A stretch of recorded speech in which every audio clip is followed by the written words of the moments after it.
True Crime Brewery contains disturbing content related to real-life crimes. Medical information is opinion based on facts of a crime and should not be interpreted as medical advice or treatment. Listener discretion is advised.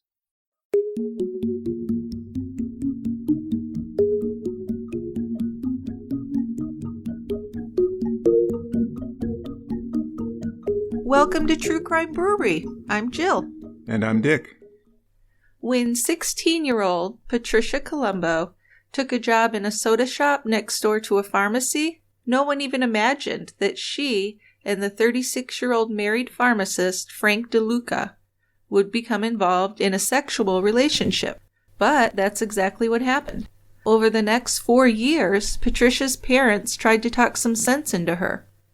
First, DeLuca moved Patricia into his family home with his wife and 5 children. When Patricia's parents gave her money to move out and get her own apartment, they were really distressed to learn that she had Frank DeLuca move in with her. Join us at the quiet end for A Dark Passion. Patricia Columbo and Frank DeLuca went into her family's house with the motive to kill them all and receive her family inheritance. But the murders were clearly overkill, revealing a level of hate beyond all reason, and leading everyone who knew this family to question why these shocking crimes even happened. So today we're having a Chicago beer called Navaja Double IPA, brewed by Half Acre Beer Company. This is an Imperial IPA, 10% alcohol by volume. So we'll be careful with this one. It's a hazy gold color with a fairly modest white head. Nice aroma, citrus, tropical fruit, and sweet malt. And taste is even better. Mango, melon, grapefruit, and caramel. Just a world-class beer. And this 10% ABV just slides right down. So that's why I said you got to be careful. All right, I can be careful. Yeah, we'll make sure you only have a few sips. Oh, come on. And I'll drink the rest. All right. You go ahead and open that up.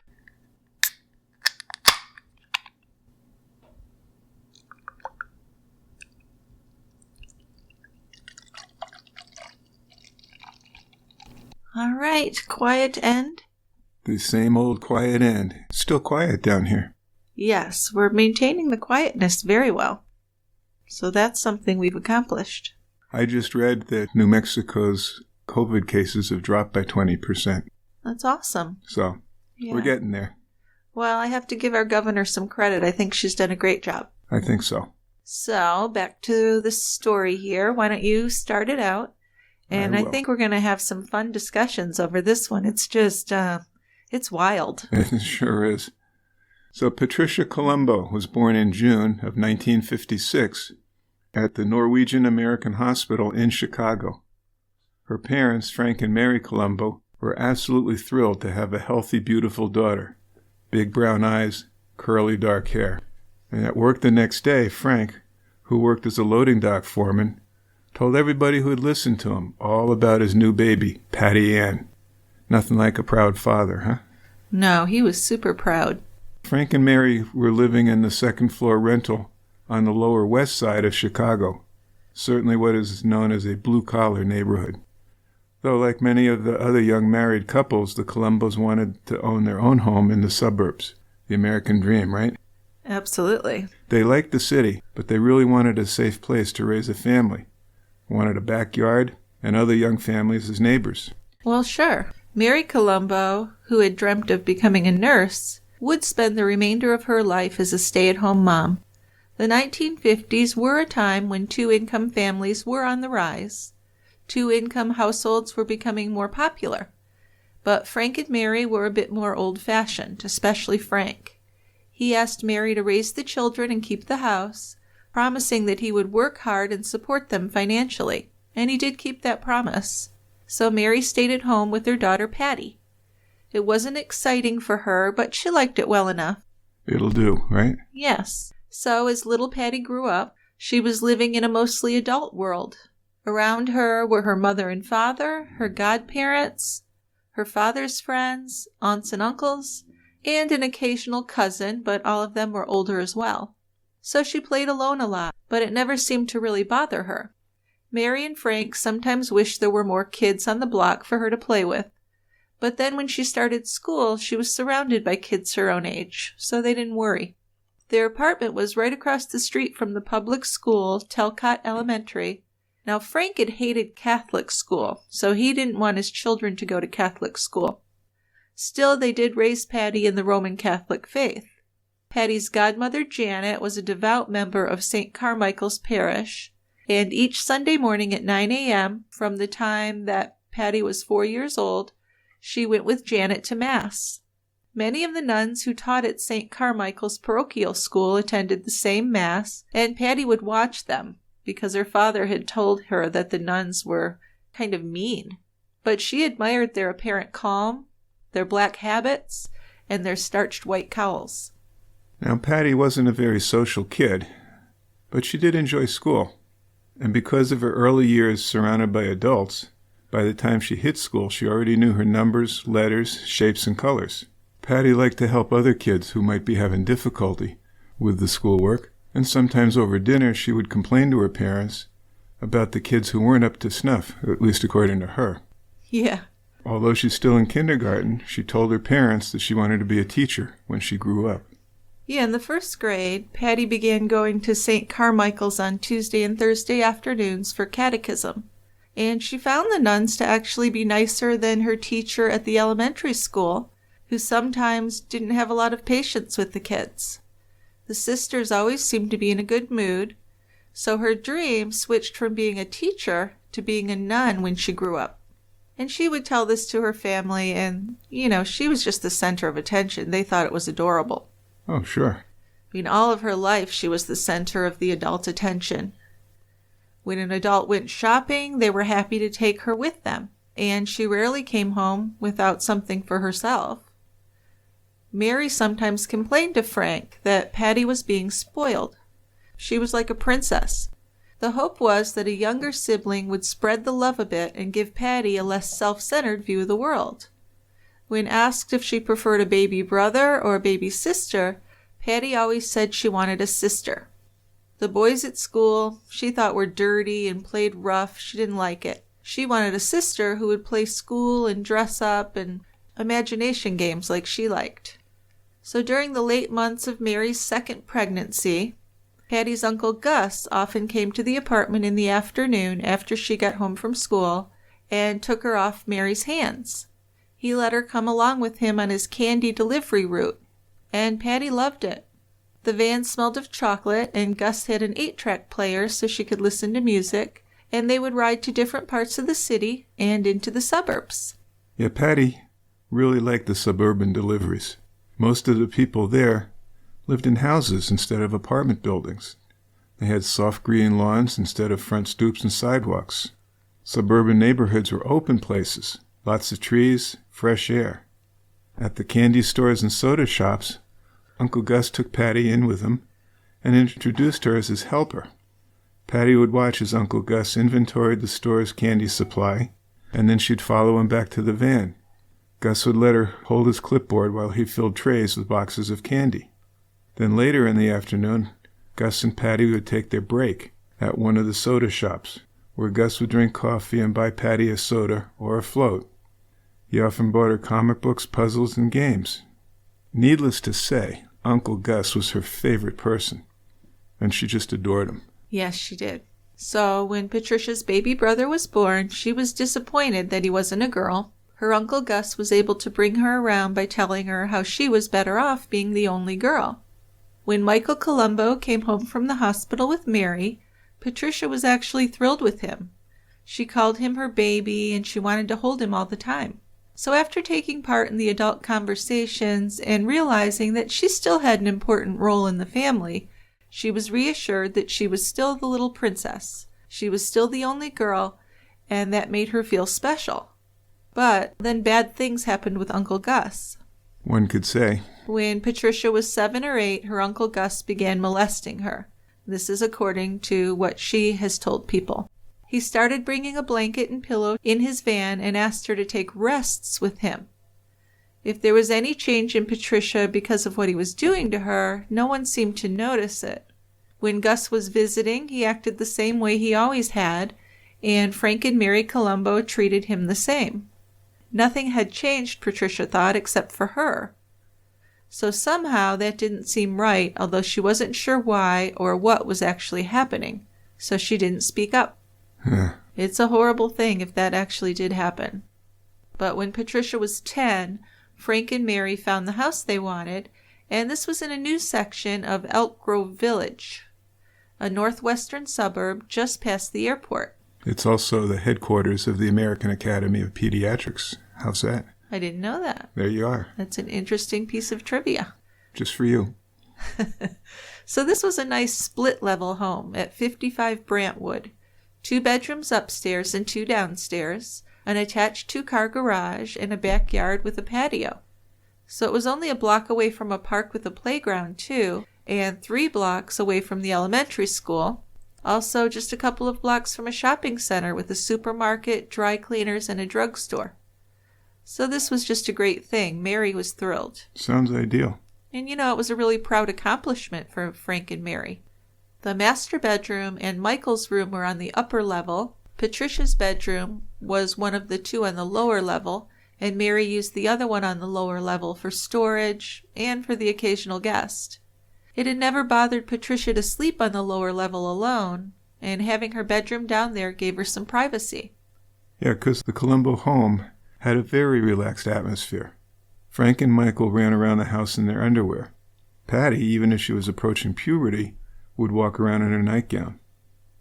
Now, Mom, Mary, was certainly the more conservative one, and she usually wore a robe over her pajamas.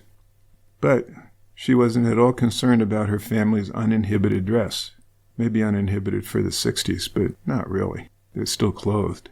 Yes. Some people outside the family brought it up to Mary about walking around in your underwear. She usually dismissed their concerns.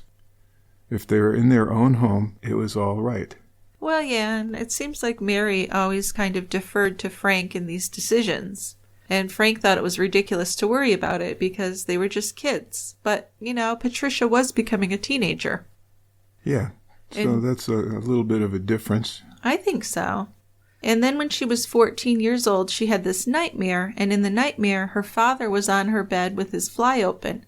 And she woke up. He was actually sitting there, and she screamed until he left her room. Then after that, she slept in a second twin bed in Michael's room for a while. So it wasn't until she was older that she began to realize that her Uncle Gus had probably been the man in her dream, and then she woke up and saw her father. But after the move to the suburbs, the best thing for Patricia was that she was saved from Uncle Gus and his candy truck, because he was in the city. Yeah, so there's some benefit in addition to the house in the suburbs to moving away from the city. Well, yeah, and as she reached her teens, she sometimes wondered whether her father or mother would help her if she told them what had been happening with her Uncle Gus.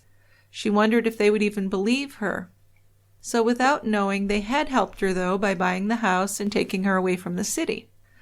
At last, she thought with relief, she would be free of her Uncle Gus and would never have to repeat the disgusting things that she had done in his red candy truck. Now, after they moved in and once Patty discovered the Elk Grove Library, she spent hours there whenever she had the free time. Eventually, Mary began to worry that her daughter was way too solitary. She felt that Patty should be doing more activities and be more social. In high school, she did have a serious boyfriend for a few months.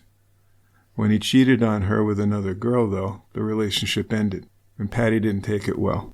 She was sad, very sad, for a long time, and even considered suicide.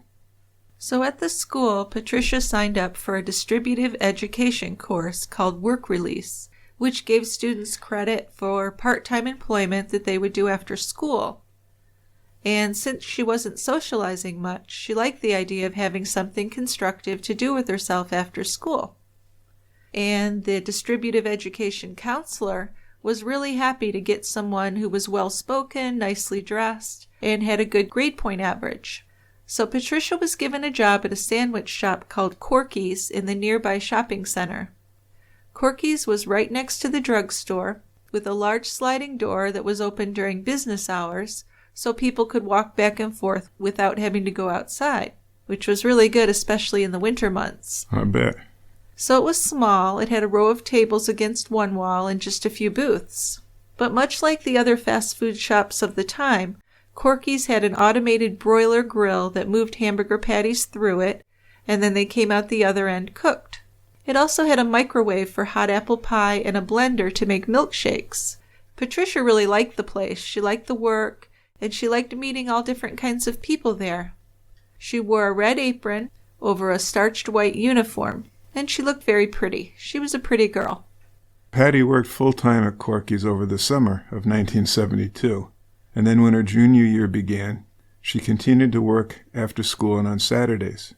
Now, her dad didn't like her working, but he didn't try to stop her as long as she kept her grades up. Mary is more content having Patty gone from the house the extra 20 hours a week. and they liked that Patty's attitude around the house had improved.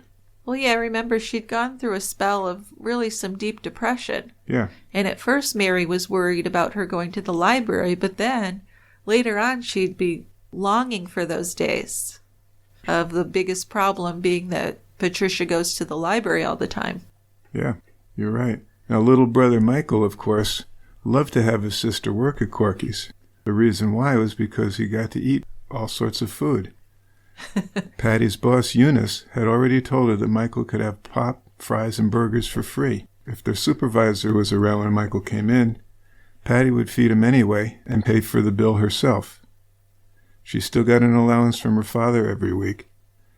And then since she started working, she had more money than she really knew what to do with. She often gave money to Michael, even without his asking for it. So Michael was getting much more money than his parents were giving him as an allowance. So he was in good shape. Yeah, so I think it's important to think about this because she did have a good relationship with Michael for a long time, almost kind of maternal towards him. Yeah. So I find that interesting. When you know what happens. So it had been Patricia who was overly indulged, but now it was Michael. At school, the distributive education counselor, as she had promised, offered to find Patricia a better job than as the counter girl at Corky's. But she wanted to stay where she was. She really liked it. So Patricia was making tuna salad behind the counter one day when she first saw Frank DeLuca. She thought he was a very handsome man. He had dark eyes and a perfect sculpted face.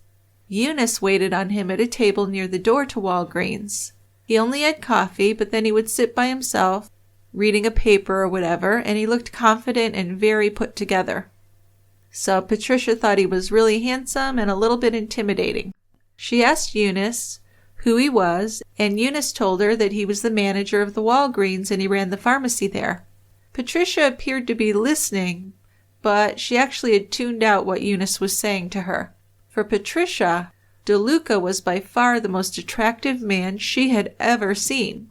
She looked over at him, likely blushing, and he smiled at her. He picked up a newspaper from a nearby table and began reading it, and didn't seem to pay any more attention to her. But Patricia had an immediate, pretty serious crush on this man.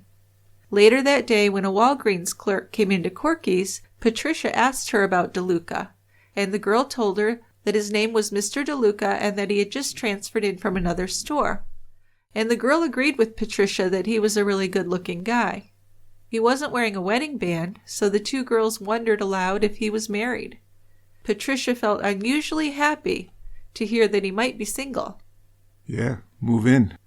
Now the next day, DeLuca came in for coffee again, and this time he had one of the assistant managers with him. Patty waited on him, so DeLuca's kind of flirting with her a little bit, smiling at her as he ordered. Patty was a little more subdued. She met his glance only once, but she thought that he could feel the attraction also. After he left, Patty again expressed her interest in him to Eunice. But Eunice said he's over 30, at least, way too old for you. When Patty asked her to tell him she was 18 if he asked, Eunice said, no way, because after all, Patty was only 15. Yeah, so Eunice didn't want any part in this. No, 15, 16, that's not legal. No, and not good for her. But Patricia began saving the table by the door for DeLuca. One day he came in and saw her clear the table for him, and this is when the real flirting kicked in. He asked if she was giving him special treatment, and she answered, "Could be." One Friday afternoon, when he didn't come in for his usual coffee, Patricia went looking for him. In the drugstore, she hurried to the greeting card section, grabbed a random birthday card, and then proceeded to stroll casually by the pharmacy. DeLuca was working, filling prescriptions. So she said to him, "No break this afternoon?" And he said, "Oh, hello, no, too busy." And she said, "I was afraid you might get tired of my coffee." But he said, "No, your coffee's fine." Looking over the glass partition of the pharmacy, he gave her a smile. "I'll make up for it by having lunch there tomorrow," he promised. So he knew Patricia worked all day on Saturdays, and at noon the next day, Patricia was very eager but also very nervous. She'd fixed up her hair and applied fresh makeup just before the lunchtime rush. So when he came in and sat at his table, she made him a sandwich, and then she kind of hung around his table, chatting with him while he ate. When she asked, he told her that he was 28 years old, and then she lied right back at him, telling him that she was 18. So that would still be a big age difference, but I guess not as bad. 10 years is better than 20. That's true. At that point. Well, plus I think the big thing is 18, she would be legally an adult. Right. But she lied. She told him she was in her senior year, even though she was actually in her junior year. And she told him she started school late, and that's why. Then the next morning, when Patricia brought him his coffee, he asked her for her name, and this interest that he had in her was very flattering. She was just really giddy about it. Yeah, so she called him Frank, even though nearly everyone else called him Mr. DeLuca. And as they became more comfortable with each other, he started calling her Patricia. But Patty was giddy. Frank treated her not only like an equal, but as if she were a close friend of his. To her, he was just an amazing guy. The age difference didn't bother her, but she worried that he would find out she was only 16 and back away from her. She felt like she had fallen in love with him. Had to be real love, though, because she had never been so emotionally or physically attracted to anyone before. Yeah, but she's only 16. Yeah. Give her time, she'll find more. But it got to the point where DeLuca was really all she thought about anymore. She was obsessed. She started closing her bedroom door at night, fantasizing about him. In her imagination, he was her soulmate. She saw herself with him in different situations, like riding in a car, going out to a romantic dinner, and even bringing him home to meet her parents. Because he was Italian and her family was Italian, she hoped that her parents would be more accepting of him. But of course, Patricia didn't know how big of an age difference there actually was. And an even bigger thing she didn't know was that DeLuca was a married man and a father. Still, she became very possessive of DeLuca. He made her feel special in his life by calling her Patricia and spending time with her at the shop. And she would keep that table clean and ready for him, giving him priority over all the other customers. In fact, if she was in the middle of taking someone's order, she would immediately excuse herself and hurry over to take care of him first. There was no question about who would serve him when he sat down at Corky's. Eunice saw what was happening, and she tried to keep out of it, but she was worried. In her opinion, the circumstances were inappropriate and, of course, bordering on criminal. Well, there you have it. Several times Eunice warned Patty that she was playing with fire. Patty was physically mature, but still emotionally and intellectually a teen. But she went after DeLuca with enthusiasm and confidence. She always made efforts to see DeLuca throughout her day. If she arrived at work and he was already in the drugstore, she would walk in near the pharmacy and wave to let him know she was there.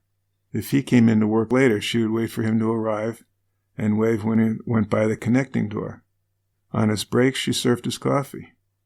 On her break, she walked around the drugstore, loitering and engaging in small talk during lulls in the drugstore's business. Yeah, so this wasn't subtle. People definitely noticed this.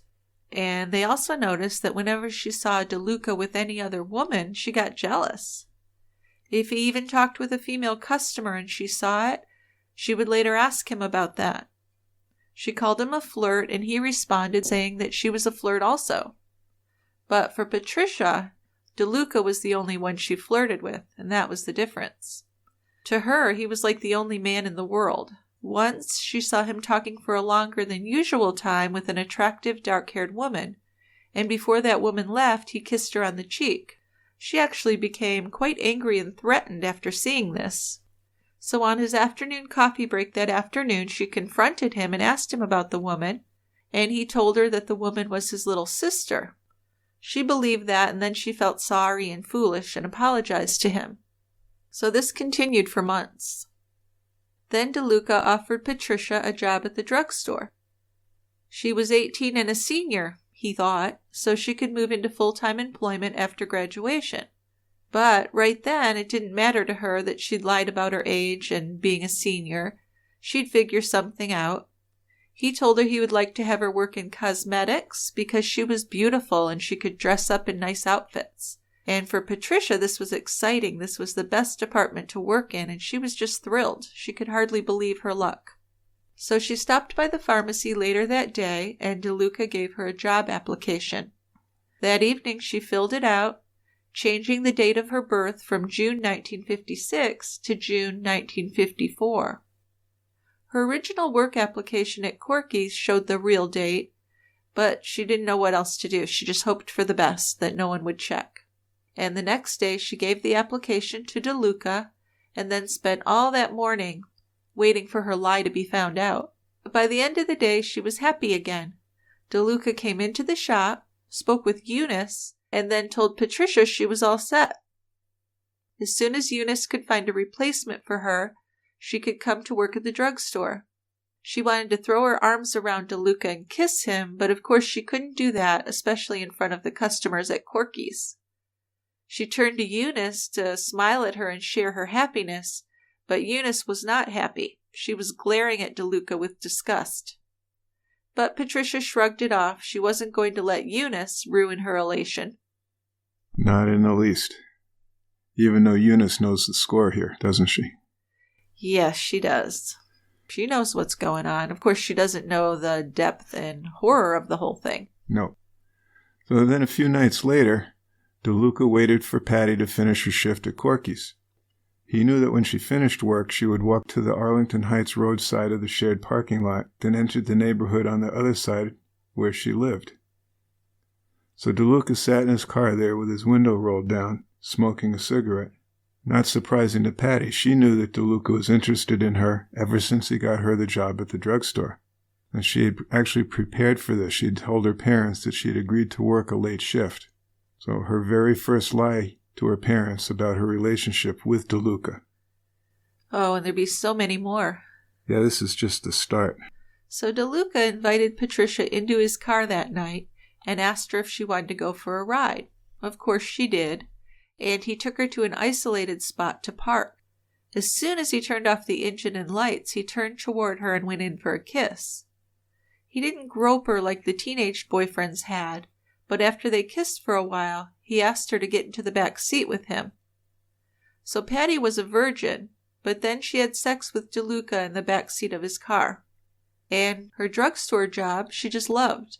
The cosmetic department ran the entire length of the store from front to back, and she worked mostly with a woman named Constance, who'd been buying, stocking, and selling the women's cosmetics products for years.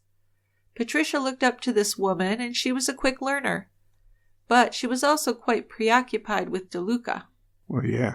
But Patricia got very serious about starting a career with this new job.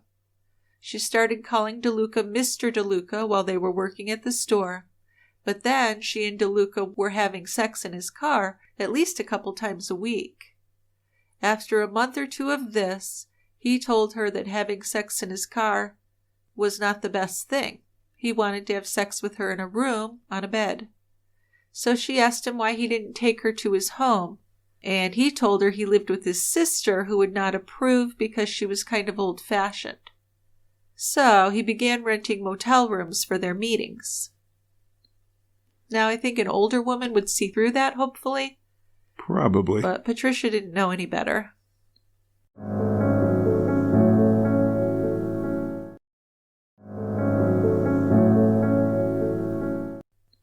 Now, her brother Michael was really disappointed that Patty didn't work in the soda shop anymore. There goes his free meals. Yeah. But her father was actually happy for Patty. He respected her hard work and the idea of an eventual promotion. Mom Mary actually gave Patty a hard time. She never said anything against the new job in front of her husband, and she didn't disapprove of the job. What did concern her was the way that Patty began to dress for this new job. Short skirts, low-cut blouses, high heels. It shocked Mary that Patty's teachers hadn't said anything to her about the way she was dressed. Sure, but it turns out that a couple of teachers had said something to her about her wardrobe. It's just that Mary didn't know about it. Yeah. So she'd have to wear different clothes to school and then change before she went to her job. But on the whole, Patricia didn't let her mother's complaints bother her. Really nothing bothered her anymore because she was living the dream. She believed that she was living this dream of a life with Frank DeLuca, the best man in the world. Now she knew that her feelings for him were so strong that she wanted to share everything with him. And when she told him about her Uncle Gus molesting her and her fears that maybe her father would do the same after having that nightmare about him, DeLuca really gave her a strange response. He explained it all away by talking about sexual desires of men, and he seemed to be making even excuses for Gus. In regards to her father, DeLuca told Patricia that he might have subconsciously wanted to have sex with his daughter, but had not planned to do it. He said that if she hadn't awakened from her nightmare that night, her father likely would have had some type of sexual activity with her without her waking up or even knowing about it. Well, that's really sage advice, isn't it? Isn't that twisted? Jesus. That's very twisted. I don't know. Well, we're going to start to see that this DeLuca had some very twisted sexual ideas, I think, especially with an underage girl. And I even wonder if maybe he knew she was lying about her age. He didn't care, obviously. Yeah, that's a good point. Yeah. So as their sexual relationship became more involved, DeLuca began bringing other men to the motels with them, where they'd engage in threesomes. He would take photos of Patty involved in sexual activities with these other men. Patty only wanted to be with DeLuca, but he convinced her that they needed to have some adventures before they settled down together. Yeah, but this was always for him. He liked to watch her having sex with these men and take pictures. Well, it's his adventure. Yeah, exactly. She's more of a victim here. Then when a new woman named Joy transferred to the drugstore, she turned out to be DeLuca's ex-girlfriend. Joy was a very attractive blonde in her early 30s. Patty worked alongside of Joy and really liked her. And she would have liked to confide in her about her relationship with DeLuca, but he had insisted that they keep it private. He told her that relationships between employees were against the drugstore's rules. Well, maybe, but that would just be the tip of the iceberg here. I guess so. So one day while Patty was working, the woman she had seen DeLuca kiss on the cheek, the woman who he had claimed was his sister, came by the store. And Joy called this woman Mrs. DeLuca. Mrs. Marilyn DeLuca was the longtime wife of Frank DeLuca and the mother of his 5 children. So this hit Patricia like a cement block to the face. I'm sure. She had to excuse herself and go into the employee bathroom to regain her composure. In a little while, Marilyn DeLuca got a kiss on the cheek from her husband and walked out of the store. And as Patricia looked at her, she noticed that Joy was watching too. Patricia tried to get more information without giving herself away, and she commented that the DeLucas looked too young to have 5 children.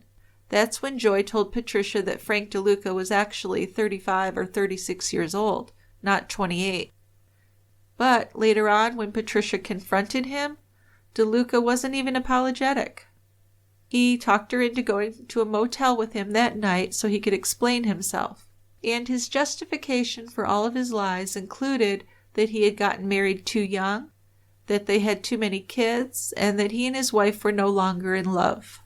He claimed that he hadn't had sex with Marilyn since he had met Patricia, and he told her that he had been falling in love with Patricia almost from the first time he saw her working in Corky's.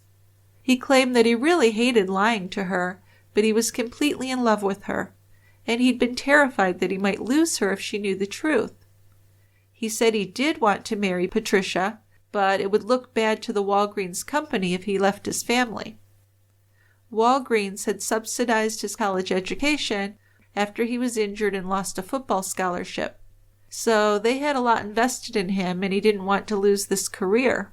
And he said he was enough of an honorable man, he had to take care of his children, and he didn't make enough money to support 2 households anyway. So he had a lot of excuses, a lot of justifications there. A bucket full. That he did.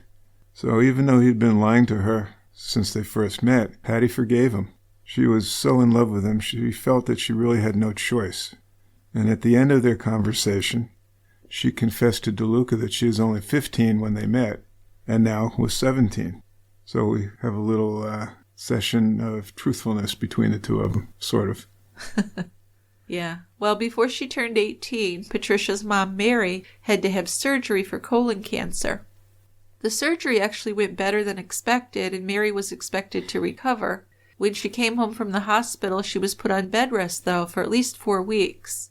And Patricia took on the responsibilities of preparing meals for her father and Michael, serving her mother her meals in her bedroom, keeping the house clean, and doing the family laundry. Patricia also had to take care of her mother's colostomy bag, which was, of course, no fun. Besides emptying and washing the bag, she also had to take care of the stoma.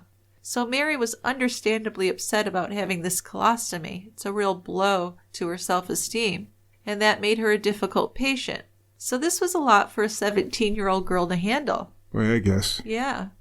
Now, shortly before her 18th birthday, Patty stole from some lockers in the Walgreens employee break room. DeLuca had loaned her his master key, which allowed her access the other lockers. Mary and Frank Columbo were called, but they were unable to settle things without Patty being arrested. That doesn't sound good. No, but then Frank DeLuca intervened. He would take her into his home, he said. So he told his wife Marilyn that Patricia's troubles with the law came from problems she was having with her materialistic parents, who were setting impossibly high standards for her. So DeLuca told Marilyn that Patricia was almost 18 and planning to go out on her own soon anyway. But he felt responsible for her since it was he who had brought her into the Walgreens to work. He thought it would be nice if he and Marilyn invited Patricia to stay with them until she got her life together enough to live on her own. Marilyn knew better. Yeah, how does she agree to this? Or did she not agree and just said, screw it? I think she agreed to a lot of things for the sake of her children, because I think she was well aware from the beginning that he was sleeping with this girl, and it certainly wasn't the first affair he had had. Yeah, I get that impression. So she kind of just went along with it.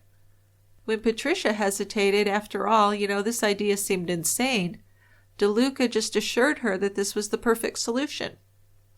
So this is when Patricia learned that Marilyn was aware of the affair. She was okay with it, he said, as long as he and Patricia didn't have sex in the family home. So this was the first time it had occurred to her that Marilyn DeLuca knew about this affair with Frank. The realization was really humiliating and confusing for her, but she would pretty much do whatever he wanted her to do. Yeah, and the sleeping arrangements in the DeLuca home also worried Patty. She was bothered that he would continue to share the master bedroom with Marilyn. Well, sure. But Frank reassured her. He said that he and Marilyn were no longer sexually active with each other, and that ruse worked. Patty told her parents that she was leaving, that she had been invited by Mr. and Mrs. DeLuca to come live with them until she could get her life together.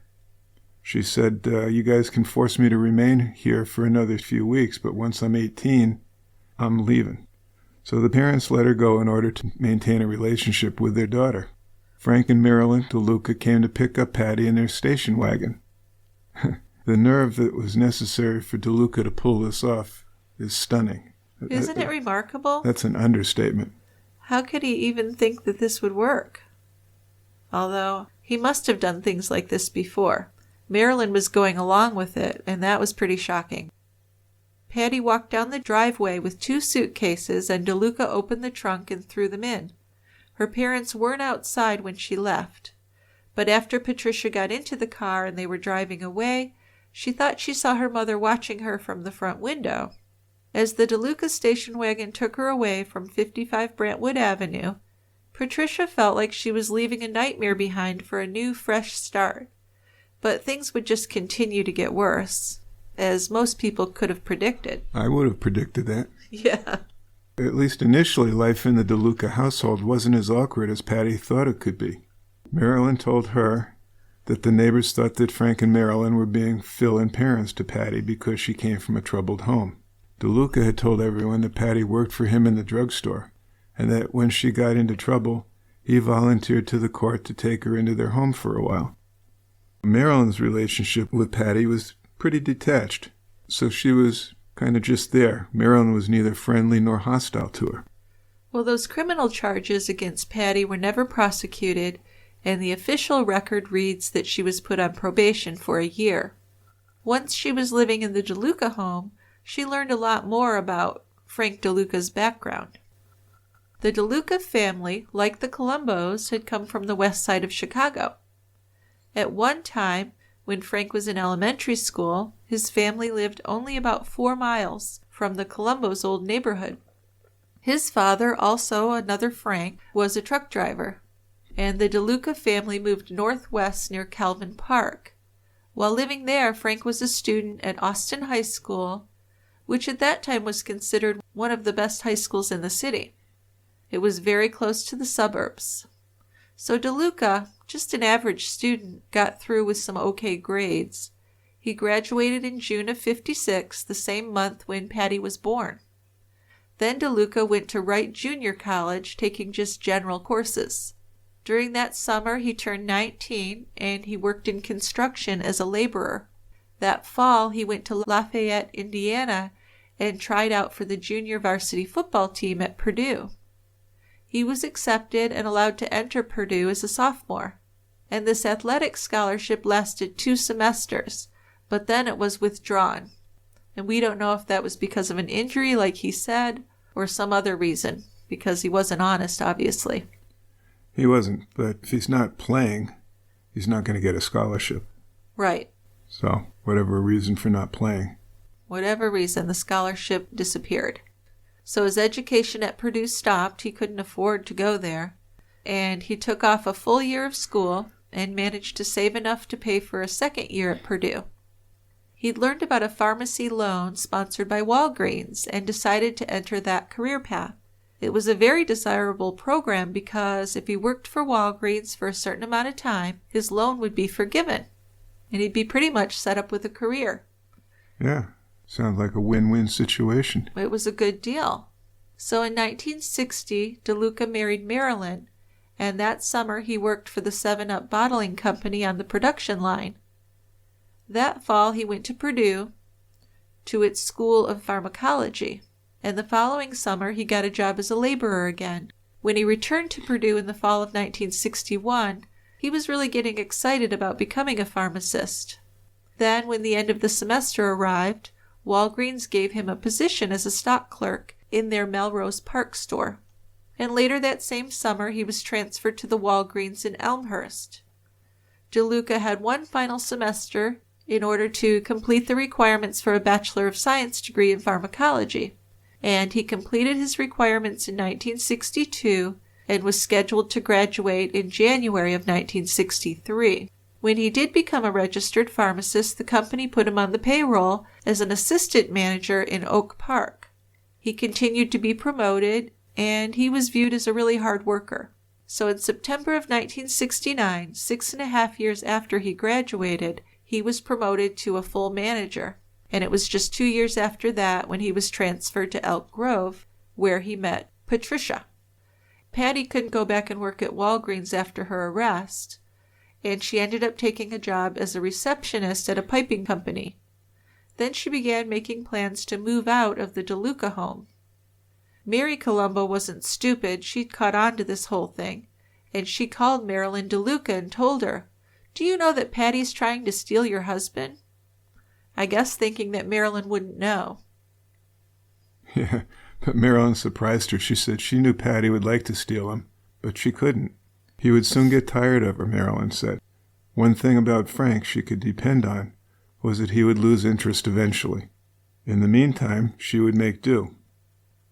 Frank never had any intention of keeping his word not to have sex with Patty in their home. The agreement he had made with Marilyn, and had used to help Patty to move in with them just was a total lie. So even though she was declining to have sex with DeLuca in his home, he was a persistent bugger. He told Patty it didn't count if they were the only two home at the time. I like that reasoning. Yeah, the whole thing's crazy. So eventually, they started having sex in the DeLuca home, and eventually they had managed to have sex in every room of the house. Patty went to see her father, and she told him she wanted to move out of the DeLucas and get her own place. Frank had hoped that she would return home, but he figured anything to get her away from DeLuca. Yeah, so after Patricia had left home, Mary had finally told her husband about the rumors about DeLuca and Patty. It was better to hear it from her than someone outside the house, she decided. And of course, he was beside himself. This was his little girl. And this guy was only a little bit younger than Frank Columbo. So Patricia's dad was happy to pay her rent, he said, if it meant that she would leave DeLuca. Finally, it was looking to him like Patricia was moving her life into the right direction. One evening, Patricia was watching TV in her new apartment when DeLuca rang the doorbell. She had called him with her new address, determined to go her own way with the strength of her own willpower. She had made her mind up not to have sex with him when he came over. But of course that didn't work. What he did when he came over that really stunned her and destroyed all of her plans for the future is he said, "I'm leaving my family, Patricia. I'm getting a divorce and I want us to get married." So this was shocking to a lot of people. I'll bet. Marilyn had thought this was just another affair and he'd get tired of her. But he was going to leave his whole family for her. Well, I mean, at the same time, DeLuca knew marriage was what Patty had dreamed of when she first fallen in love with him. So when he told her he was going to leave his family and marry her, it must have seemed to her to be proof of the true love she had waited for. So she didn't immediately quit all her plans, but she did convince herself that Frank was the only man who would accept her as she was, with all her flaws. She had dated some nice guys closer to her own age, but they didn't know about her threesomes or nude pictures or her lengthy affair with Frank DeLuca. And if they did know, Patty was convinced that they would reject her. So that shows that she had some kind of guilt or bad feelings about the affair and what she had done. She was ashamed. She was. But she was obsessed with this guy. So what she did is she agreed to let DeLuca move into her apartment with her. And they changed the apartment lease from just her name to Mr. and Mrs. Frank DeLuca. So now what she had to do is convince her parents to accept him. And she decided the only way it could be done was by being honest. So when she sat down with them, she said she had something serious to talk about. And Mary was worried that her daughter was pregnant. So she wasn't pregnant, but she was going to be with Frank DeLuca, she said. She said that DeLuca was getting a divorce, and afterwards, he and Patty would be married. So Frank Columbo had still been paying the rent on his daughter's apartment, and she had lied to him about DeLuca living with her. So even though she said she was going to be completely honest, she still lied about that. Well, she'll be selectively honest. Exactly. So her mom, Mary, fretted about the poor innocent children, the DeLuca children, all 5 of them. But Patricia had already made up her mind. Frank Columbo was just devastated. He buried his face in his hands. His little girl was planning to marry a man just 3 years younger than he was. She would also have 5 stepchildren, 2 of them as old as her little brother Michael. So Mary called DeLuca a cradle robber, but Patricia wasn't going to argue with her. She knew it just wasn't going to work. And she wasn't going to let this chance for happiness, as she saw it, pass her by. So the parents really had no control over this anymore. And now she's 18. Yeah, they are not able to do anything with her. She's an adult. Right. So Patty visited her mother several times, trying to get her to accept Frank DeLuca. During one argument, she admitted to Mary that he was living with her. And once her father found out, he called Frank DeLuca at the drugstore. DeLuca said later to Patricia, "This is what your dad said to me. I think you and I ought to get together and have a talk about Patty. How about I meet you in the parking lot when you get off work?" DeLuca didn't get off until 10:30, but that was okay with Frank. DeLuca worried about the meeting most of the day, and he called Patty several times to say he was worried and to ask for her opinion. Then in his final call for her, he said, "I'm not going to meet your dad unless you're here with me." Yeah, so not only is he, I don't know, would you call him a child molester? Almost, right? Almost. Yeah. I can call him a chicken shit because he didn't want to meet the guy in his parking lot. Well, and it's not just a guy. It's supposed to be the woman he loves' father.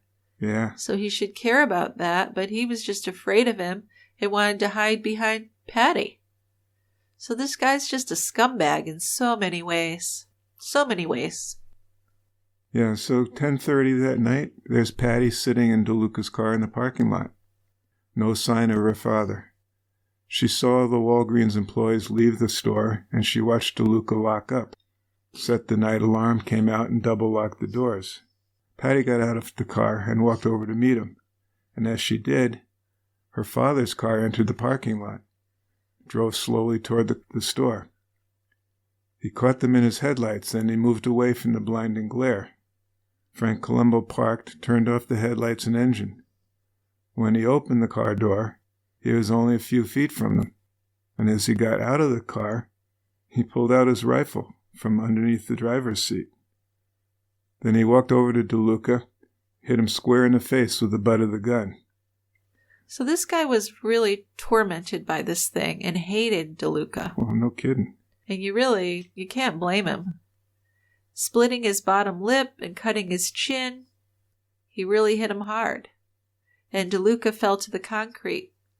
"I'll kill you, you motherfucker," he told DeLuca. "You're going to leave my daughter alone, or you are fucking dead." Patricia tried to grab her father's arm, but he just shook her off. And as DeLuca got back to his feet, Columbo didn't waste any time. He swung the rifle right into DeLuca's gut, knocking him back to the ground. But Patricia was just furious with her father. When the police showed up, she filed a complaint and had her father arrested. So this is when the real deep trouble between Patricia and her parents starts. And DeLuca and Patricia's parents, of course. Right. Yeah, because the next morning when Frank made bail, he told Mary, "I'll never forgive her for this." Now, Mary tried to calm him down, but he was still really pissed. And later, he began telling everyone that he was taking Patty out of his will and everything was going to go to Michael. But DeLuca was really afraid.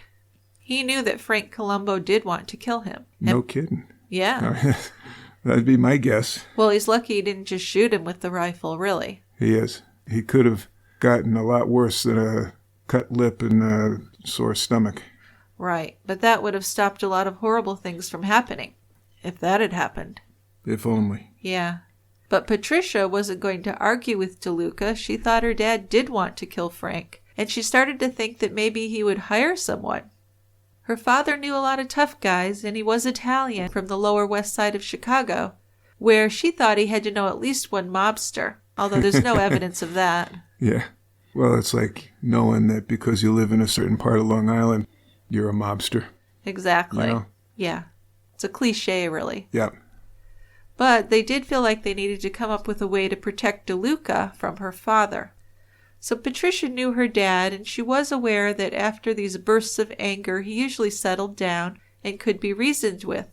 As far as she was concerned, he was always pretty quick to forgive. So she decided that she would offer to drop the assault complaint if he would just forgive and forget. But by this point, Frank Columbo was beyond angry. When he didn't relent, DeLuca complained more and more about his fear of being murdered by a hitman hired by Patty's father. Yeah, so the assault and battery complaint against him was withdrawn, and Frank Columbo was notified by mail that his court date had been canceled. So Patty waited for a week, giving time for her act of compassion to be appreciated by her father. Yeah. And then she went to her parents' house to talk. So that's pretty good logic right there. It is, but it didn't however, work. Yeah. When her father saw that Patty was at the door, he went into his bedroom and locked the door, refusing to come out.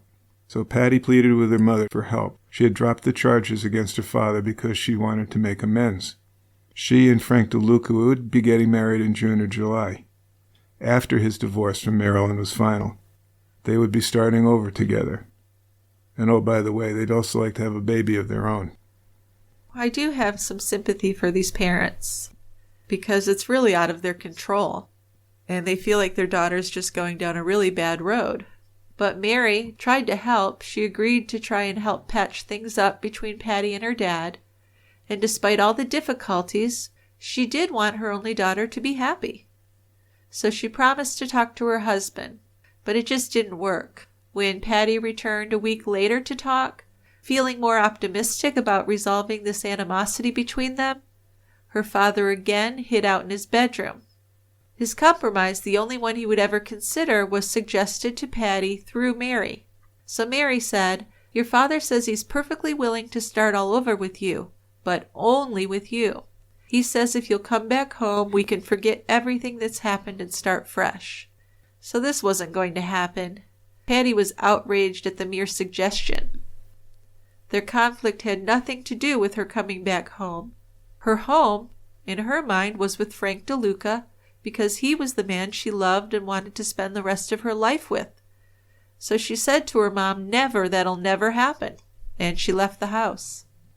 Yeah, so now we're in sort of a quandary, aren't we? Well, I guess that DeLuca became really obsessed with thinking that he was going to be killed by Frank Columbo or one of his so-called mobster friends. Mobster boys. Yeah. Yeah, so over that summer of 1975, Patty met with two men. One was the car salesman that she seduced, and he was a shady character named Lanny. Patty asked him for a gun, and then she asked him if he would kill her parents. He said he would kill them. The price was $10,000 per person. So Patty believed she had found someone to kill her parents. But isn't that a huge leap?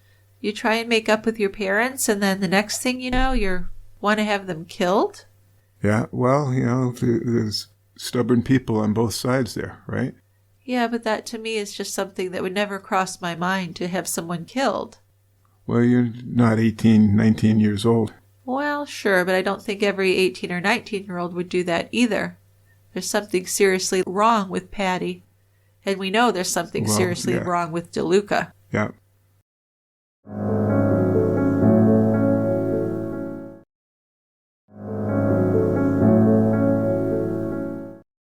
So Lanny also asked Patty for a floor plan of the house, description of points of entry, who slept where, schedule of their work hours and habits. Patty told her would-be hitman that there would be plenty of money when it was over. She and her brother would be the only heirs. Patty had been told by both her parents that she had been taken out of their will. But with them gone, she figured she'd be Michael's guardian and she'd be able to control the estate. Well, Patty prepared the material that Lanny had requested as quickly as she could. Her priority was to stop DeLuca's fear and paranoia. She called Lanny at the dealership and they agreed to meet at the Elk Grove Village bowling alley parking lot. So Lanny left his car and got into hers. And she gave him a floor plan of the house at 55 Brantwood, pointing out locations, the stairs going up to the main level of the house and down to the lower bedrooms, her brother's bedroom, her parents' bedroom, the garage, and even the backyard. She filled him in on her parents' schedules, but she was very clear that she did not want her brother Michael killed. Well, yeah, because if he's killed too, there's no money she's going to get. And that might be the case, but in my mind, I kept thinking that she had a good relationship with her brother. But I guess that eroded once she just got more and more involved with DeLuca. And DeLuca was getting increasingly paranoid about the whole thing. Michael had been visiting the drugstore and giving dirty looks to DeLuca, so DeLuca began to think that Michael was out to get him as well. But for months, Lanny and a friend of his led Patricia on with the promise to murder her mother and father. And they got her to have sex with them as a down payment until she inherited her father's money. The murder... It's just, oh God. Isn't it horrible? It is. I'm sick. They really had her do these really horrible things with them that she didn't want to do, I'm sure, because she couldn't get the money until afterwards. But I mean, at this point, I really can't feel bad for her. No, she's past the point. Exactly. So the murder was to be done in November of 1975, but then time passed, and in January of 1976, nothing had happened. Patricia was calling these supposed hitmen, and they kept giving her excuses. So they're really just stringing her along, getting free sex. Yeah. They did end up getting a couple $1,000s from her as well. Probably some drugs.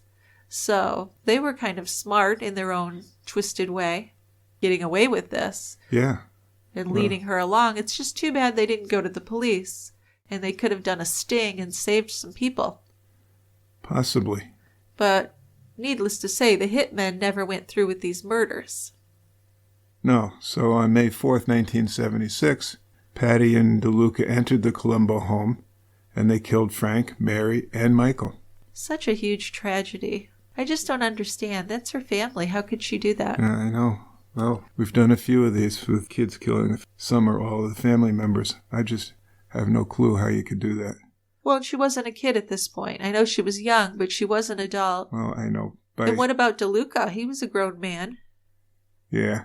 So he was a scumbag. We've known that. So from what we know, the first victim was Frank Columbo. Patty acted as a decoy to give DeLuca the opportunity to enter the home and shoot Frank in the back of his head.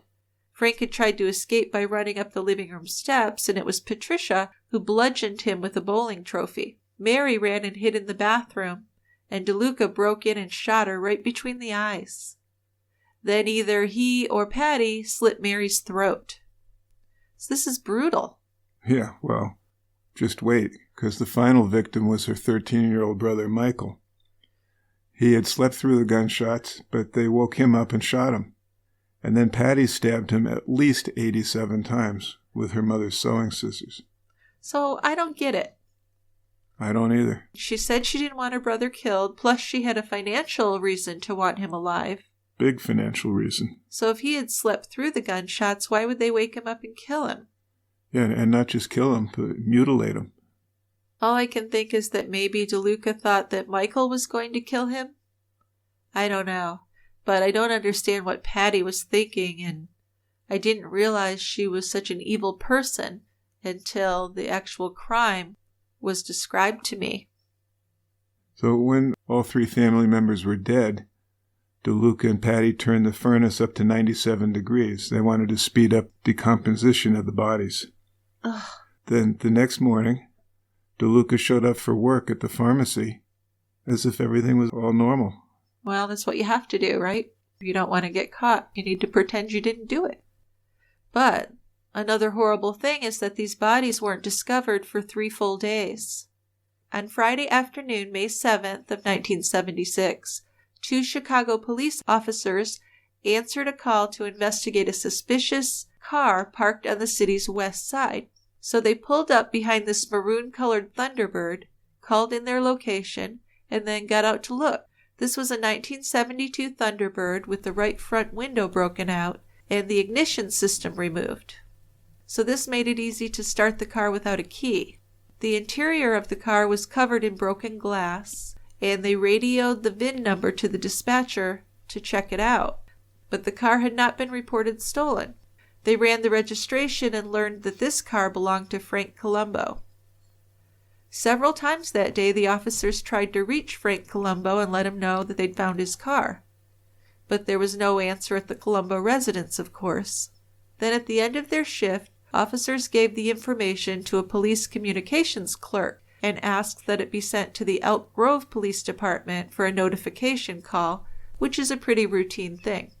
So at 4:45 p.m. that Friday, an Elk Grove Village Police Department officer was on routine patrol when he got the notification request from the Chicago officers. Officer Videra of Elk Grove PD pulled up at 55 Brantwood to make the notification to Frank Columbo. So he got out of his patrol car and walked up the driveway to the front porch. As he reached the front door, he felt like something just wasn't right. For one thing, there was a bunch of mail overflowing from their mailbox. There were also 3 issues of the daily Oak Grove Herald on the porch, and behind the storm door the officer could see that the front door to the house was ajar. Inside could hear a dog whining. Videra tried to handle the storm door, and it was unlocked. He knocked on the door, waited for a response. No answer. So he walked slowly off the porch and around the outside of the house, checking doors and windows. Nothing was super alarming, but he still felt like something was wrong. So he went back to his patrol car and called his dispatcher, requesting backup before entering the home. Yeah, I guess the dispatcher gave him a little bit of a hard time asking for backup, but she would eat her words when she found out what he really was walking into there. No kidding. In just a couple of minutes, a second Elk Grove Village police car pulled up, and Officer Jerome Maculitis got out. So he'd been on traffic patrol just 2 blocks away. Vidira approached him and told him that the front door was open, there was a dog whining inside, and there were 3 days' worth of newspapers outside, and a mailbox overstuffed with mail. So inside the front door they entered a small entryway with 2 short flights of stairs. Remember, it's a split-level home. One led up to the main level of the house, and one led down to the lower level.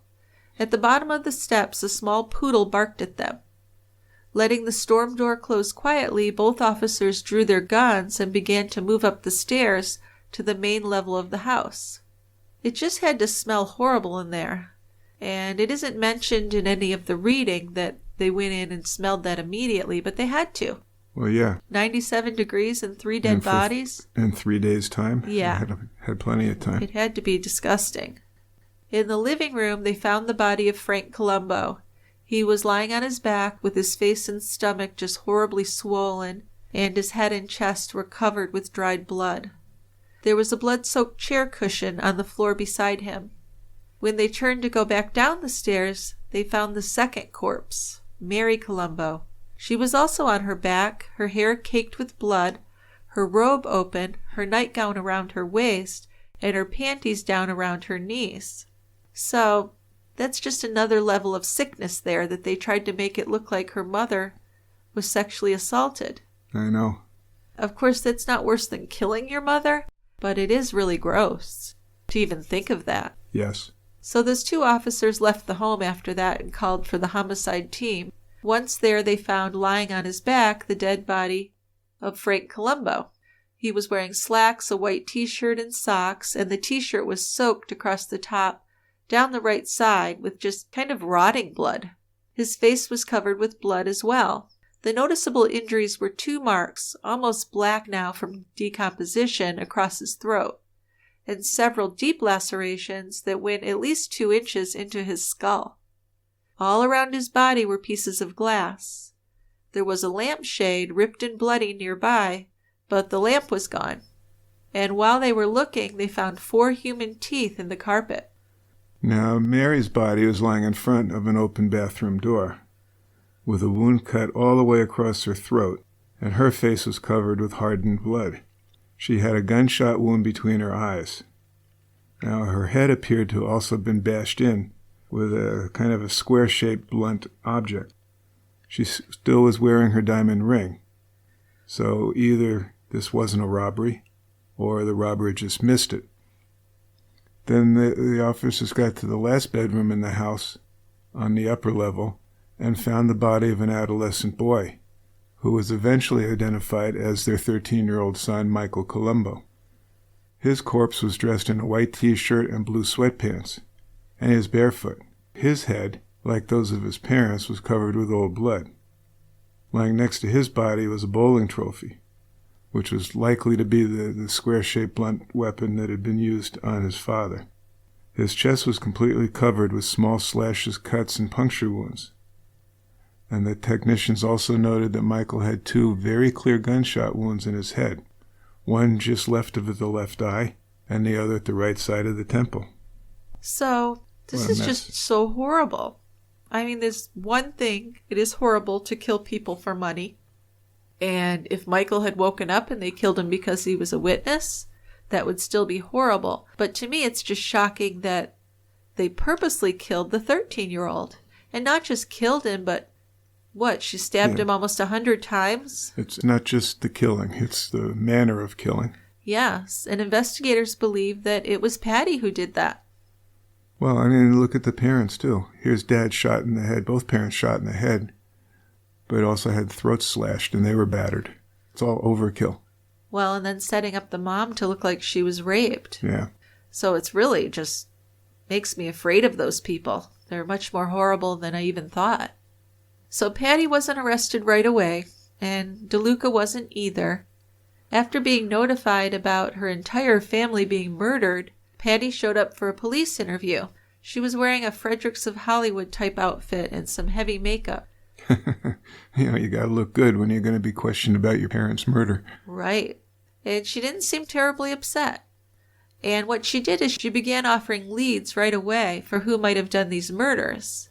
She claimed that her father had ties to the mob, and she said that he had run a mob chop shop for stolen cars, which was behind the auto parts store where he was the manager. But the police were quickly able to figure out that Frank Columbo had absolutely no ties to the mob. In fact, he may have had a temper, but he was an honest, hard-working family man. So of course the police were immediately suspicious of Patty. In fact, she was immediately the prime suspect. So detectives, when they were questioning Patty, worked out a variation on the good cop, bad cop routine, and they called it boyfriend bad cop. So they got a good-looking detective to act enamored with Patty, flirting with her, not only at the questioning, but at the funeral for her family. Patty was into this. She responded well, and so well that some of the people at the funeral thought the detective was Frank DeLuca. Well, yeah, because he was this handsome guy spending a lot of time with her, and people who hadn't met him but had heard about him from Mary and other family members thought, well, that must be Patty's older lover, when in fact it was one of the detectives. DeLuca was there, but he stayed in the back and said very little. This guy was not only vicious and immoral, but just a coward. Patty seemed mostly focused on herself at the funeral. She actually did some joking and the flirting and went out for smokes with that handsome detective. But she vacillated between this happy-go-lucky woman and a woman deep in the depths of despair. At one point, she dramatically threw herself over the coffins and loudly sobbed. But the detectives at this point saw it as quite a performance. Yeah. So 1 week after the discovery of the Columbo family's bodies, a man came forward after hearing of a reward being offered, and he said, you ought to check in on this guy Lanny, who is the would-be hitman. So a team of investigators watched the home of Lanny Mitchell. They waited for a couple hours, and then his Chevy Vega pulled into the driveway. When they approached him and asked if he knew Patty Columbo, he got visibly pale. He soon confessed that he had met Patty in the fall of 1975. She had asked him to get her a gun, and then she asked him to kill her parents and her brother. She had promised to pay $10,000 for each of the 3 members of the family. And payment for the murders was to be made from the proceeds of the insurance and the family estate. So here this guy said that she wanted him to kill Michael. Yeah. So at some point, her idea about this changed from don't hurt my brother to kill all 3 of them. Yeah. Patty wanted the killings to occur near a holiday, and she wanted to be there at the time of the killings. Now, I don't know what's with that. The more I read about this, the more psychotic I think that she is. Yes, you are right. I am right. So Patty and her boyfriend Frank wanted the killings to be done ASAP. Patty had told Lanny to enter through the patio doors, which she would leave unlocked. Now, Mary Columbo's sister told detectives one evening, after Patty came by to get something from the home, Mary had found the patio doors unlocked. Then she had locked them. Yeah, so Patty was definitely ready to do this and went through with it. She was. Very shocking. And just days after that, she was charged with 3 counts of first-degree murder. It was May 15th in the early morning when police knocked on her apartment door and told her they had a search warrant. DeLuca was there, and he responded saying that he wanted to make some phone calls before he let them in. So he had this weird idea about police because also during questioning he was asking, well, we didn't do it, but if we did, would we be able to go to prison together and be together? Because that's the most important thing to us. Yeah, well, that's how you want to do it. And the detectives were like, what? Where is this guy coming from that he would even think that's a possibility? But Patricia yelled at them too. She yelled, you motherfuckers aren't coming in here. You guys are fucking animals. So after 10 or 15 minutes of arguing, they finally let the police into their apartment. And when they entered, Patty stood behind DeLuca with her German Shepherd. And when the police asked her to, she did agree to put the dog into another room. On a table, they found an open notebook, and its paper looked exactly like the sheets of paper they had obtained from Lanny, on which Patty had written the daily routines of Frank, Mary, and Michael, as well as a hand-drawn sketch of the house at 55 Brantwood. On a kitchen counter, they also saw a small pile of photos, and the one on top showed Patty naked, performing fellatio on a naked man whose head was not in the photo. So they'd really gotten into these photos of Patty doing sexual things with different people, and it was DeLuca taking these photos. And they'd actually thought they might be able to make some money off of that using her as a model. Oh, sure. But that never came to fruition. Then that July, after Patty had been in jail for 6 weeks, Frank DeLuca was arrested. After his arrest, DeLuca's employees told the police that they had seen him washing and burning blood-stained clothes on the day after the murders, and he had kept them quiet by threatening their families. While in jail, DeLuca then attempted to have these witnesses killed by a cellmate, but another inmate ratted him out. Then on April 4th, 1977, 11 months after Frank, Mary, and Michael Columbo were murdered, trial proceedings began in the case of the people of the state of Illinois versus Patricia Ann Columbo and Frank John DeLuca. The judge assigned to the trial heard numerous pretrial motions from both the prosecution and the defense. Public defenders represented both Patricia and DeLuca. Yeah, so both of them were convicted quite easily and sentenced to 200 to 300 years, plus some lesser terms to run concurrently for solicitation to commit murder. So to a full courtroom, DeLuca said, "Patty and I are innocent. I will stand on my testimony because it is the truth." Then Patty made a statement while she was in tears, saying that her father, mother, and baby brother know that it wasn't us in the house that night. So post-trial motions were all denied.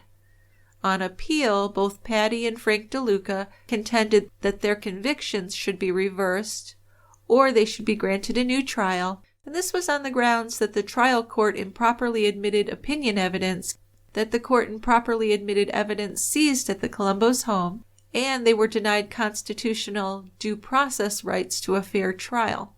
They also proposed that the defendants were not proven guilty beyond a reasonable doubt. But of course none of these appeals worked, and Patricia and DeLuca soon stopped communicating with one another after they were sent to separate prisons. And so Patty began going by Trish while in prison, and she became the first inmate in the Illinois correctional system to get a bachelor's degree. Now, during the 1980s, she was caught running a prostitution ring in prison, where she would pimp female inmates to prison guards. Kind of serious. Well, she's hypersexualized, and I would hold DeLuca responsible for a lot of that, but then I also go back to the uncle molesting her, and I believe that's a factor. I think so. Since she's cleaned up her act and has been a model prisoner, and she actually works as a tutor for illiterate prisoners. DeLuca has admitted to shooting Frank, Mary, and Michael. Evidence pointed to Patty as the one who stabbed her brother, slit her mother's throat, and bludgeoned her dad, but she hasn't admitted to having any part in the killings. She's actually refused to speak about the specifics of the murder, which really has worked against her when she applies to get parole, because she's viewed by the majority of the parole board members as manipulative and insincere. And I think the main basic thing you need to do when you go to a parole hearing is show remorse and accept responsibility. Absolutely. And she's not willing to do that. Gotta have some contrition here. Absolutely. So in 2020, both Columbo and DeLuca were denied parole. That was their 13th or 14th attempt.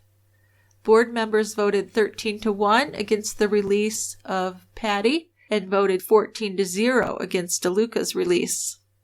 So they'll be eligible for another parole hearing in 2023.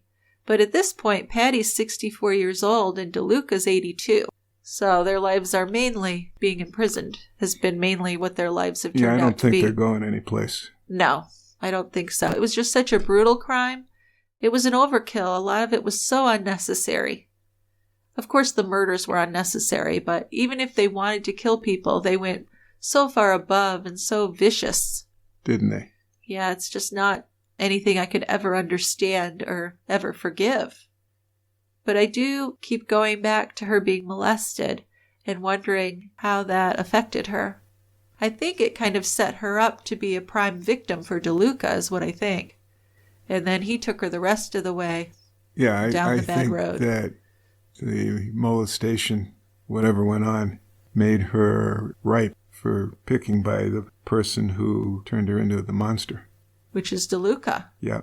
Well, I just can't imagine how that would be for an 8-year-old girl who, this is her godfather and her uncle who she trusts and believes really loves her. And then he starts doing that to her. That's just something I can't imagine. It's heartbreaking, really. And it gives me a lot of empathy for her up until the point where she's so brutal to her family. Yeah.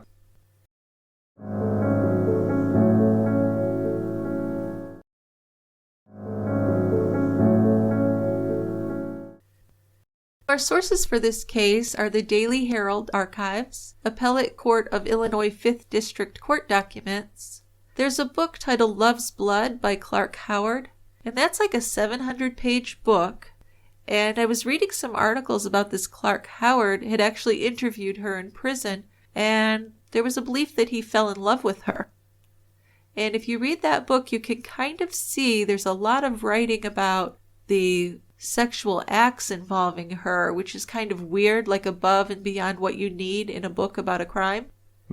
So that's just kind of weird. There's also another book titled Dad, Mom, Mike, and Patty, and that was written by Bonnie Remsburg. TCB's music is written and produced by Tristan Capel. If you have any comments for us, a case suggestion, a beer recommendation, please don't hesitate to send us an email at truecrimebrewery@tiegrabber.com. We'd love to hear from you. You can go to our website, tiegrabber.com, and write your comments for us there, or you can leave us a voicemail, and I'll put a link for leaving a voicemail in our show notes. If you'd like to get your future TCB episodes commercial-free and get extra members-only episodes and gifts, you might want to consider subscribing as a Tie Grabber to tiegrabber.com. Also, if you really enjoy our show, we would very much appreciate your leaving a review for us on iTunes or wherever it is that you listen to us. We'd really appreciate that. So what do we have for feedback?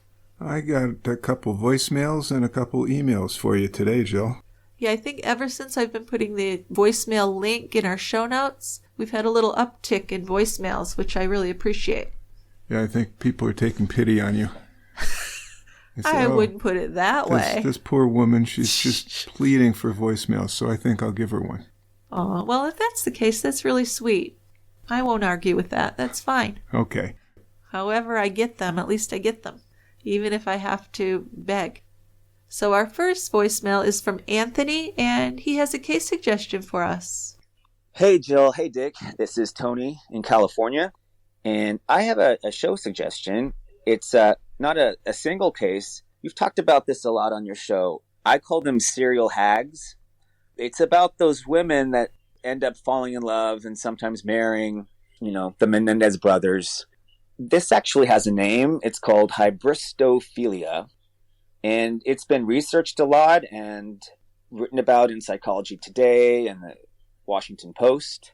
There's tons of articles online that you can find. There's also a cheesy book by R.J. Parker called Serial Killer Groupies that I read, which was pretty funny and really, but a good start. I don't know, since Valentine's Day is coming up, I think you should do a show to show the romantic side of true crime, and that being a mass murderer can lead to romance, love, and even marriage. Keep up the good work, guys. Thanks, Tony. So Tony's funny, but I had thought about doing an episode about the Menendez brothers because they both have wives that met them after they had killed their parents and gone to prison. And I find that fascinating. Yeah, well, we've talked about that before. There's a host of women, and not just women, men too. Sure, yeah. But people that correspond with murderers in prison and end up having relationships with them. I think it's fascinating also, at least from a twisted point of view. Yeah. Well, I'd really like to read more about it, though. I'm going to look in Psychology Today because I think it's fascinating. It is, absolutely. And then maybe Anthony was speaking tongue-in-cheek, but I'm not sure I would do it as a Valentine's Day episode. Oh, come on. I love that. That's the best part of it. Maybe a little mini Valentine's episode where we just, do a shout out to these people. You could. Okay. All right. Our next voicemail is from Selena, and it's a case suggestion. It is. Hi, Dick. Hi, Jill. This is Selena. I am now a 2-time voicemail sender. I know how you guys like those. I wanted to give a suggestion for a story for you guys to do. It's about Donald Gaskins from Florence, South Carolina. They called him Pee-wee because he was so small. I grew up hearing about him because I am from Berkeley County, South Carolina, right outside of Charleston. And he was someone that we always heard about whenever we traveled to that side of town, meaning Florence. And, people were always afraid of him, although he did everything that he did long before I was born. He was still a staple in the town. Like, he was still someone they talked about. He quit school at age 11. He started his life of crime shortly thereafter. He raped and beat little boys. He even raped one of his female cousins. Like, he did some terrible things. If you go to, I believe it's crimemuseum.org, you'll see a bit about him. And there's a lot of things about him across the internet, especially in archives from South Carolina. So I just wanted to give that case suggestion. Again, I don't drink beer, still don't. I don't have a suggestion for that, but hopefully you will take this story and do it, because I haven't seen it done or heard it from any other podcasters. And since you guys are my faves, I figured, why not? Let it be you. So hopefully you'll do it and I'll get to listen to it. Thanks so much for being awesome, and I will see you on the quiet end. Well, thanks, Selena. I think that's super cool that this is your second one. Yeah, this case is one I think we've heard about before within the last year or so, about Pee-wee Gaskins. He was not just a serial killer. Supposedly he cannibalized some of his victims. So we'll look into it. Okay, so how far back was this? This was a while back. Yeah, he was born in the 1930s, so okay. I think it was in the 50s that he was doing his thing. So I kind of feel like there are more murderers now, but I feel like the early 1900s, they got away with a lot more. A lot more people went missing and their bodies were never found. Or if they were found, they couldn't identify what happened to them. Well, yeah, I mean, forensics has made a huge difference. Yeah. That's why I love to watch Forensic Files. Yeah, you pick up good info. Yeah, it's a great show. Okay, so we also have an email here from Angelica. It's a case suggestion. You can have Angelica's. Hello, Jill and Dick. I'm a relatively new fan of your podcasts. Not surprisingly, I discovered your podcast during the onset of the COVID-19 outbreak in late March 2020. Since then, I've been an avid listener. Your podcast has been a welcome distraction during cooking, cleaning, and exercising, and I thank you for being a reliable and entertaining source of true crime information. Thank you very much, Angelica. We do appreciate that. She has 2 case recommendations and 2 beer recommendations. The first case is that of Genevieve Tetpon, a native Alaskan woman. The case was cold for many years before being solved, and I found the conclusion of the case interesting because the perpetrator was interviewed by detectives during the early stages of the investigation, but nothing came of it. Next is the case of Lisa Marie Kimmel, which was also cold for many years, and a turning point in the case came when a key piece of evidence was unearthed. Finally, my beer recommendations are not related to the cases, but as a newly settled Austinite, I am a huge fan of Texas craft beer. Austin, Texas is a great place for beer, isn't it? It is. Well, it's a great city. Yeah, that's true. So she wants to give us a shout out to her 2 favorites. Jesse's Girl, a blueberry oatmeal stout from 602 Brewing Company in Bastrop, Texas. And Can't Quit You, a sour double IPA from Blue Owl Brewing in East Austin. That sounds good. Angelica sounds like a beer connoisseur. Yeah, 'Cause, these sound like good beers. These are not your run-of-the-mill beers. Blueberry oatmeal stout, fairly rare. Yes. And certainly people are just starting to get into brewing sour IPAs, so that sounds interesting too. We'll have to look for these. Yeah, I can imagine that the sour and the hops could make some really interesting brews that I'd like to taste. So maybe once this pandemic is over, we could go to Austin. I'd love to do that. Okay. Anyway, the next case suggestion is from Laura. So first, I wanted to say thanks for all your research. After completing the regular episodes, I became a premium member in December, and I've binged all of those as well. I'm now anxiously awaiting for the next episodes. Been a busy woman, Laura. She could do a TCB ad. That's awesome. Thank you. Second, I wanted to suggest The Murders on Old Salisbury Road, which is also the title of a book written by one of the murdered girl's fathers. This occurred in Winston-Salem, North Carolina in July of 1988, and the individual that committed the murders was Michael Hayes. He had been taken to the hospital for what was likely a drug-induced psychotic episode, but they didn't keep him. Then the next day, he went out and shot 9, almost 10 people, but his gun jammed, and he killed 4 of these 9. Forsyth County and Davidson County sheriff's offices couldn't decide what county he was in when the shooting was taking place, so neither of them were doing anything for a period of time. She's not sure how long, but know that it didn't help matters any. I didn't live here at the time, but in 1997 I worked with the mother of the last woman he shot and the mother-in-law of the last man that died. She is very verbal, as was the writer of the book and many others, about the fact that Mr. Hayes was committed to Dorothea Dix Mental Hospital instead of being sentenced otherwise. He has since been released with the stipulation that he cannot return to Forsyth County, North Carolina. But So- he's still free. He's free. Yeah, this is, if not the first, one of the first successful insanity defenses in North Carolina. It is very rare.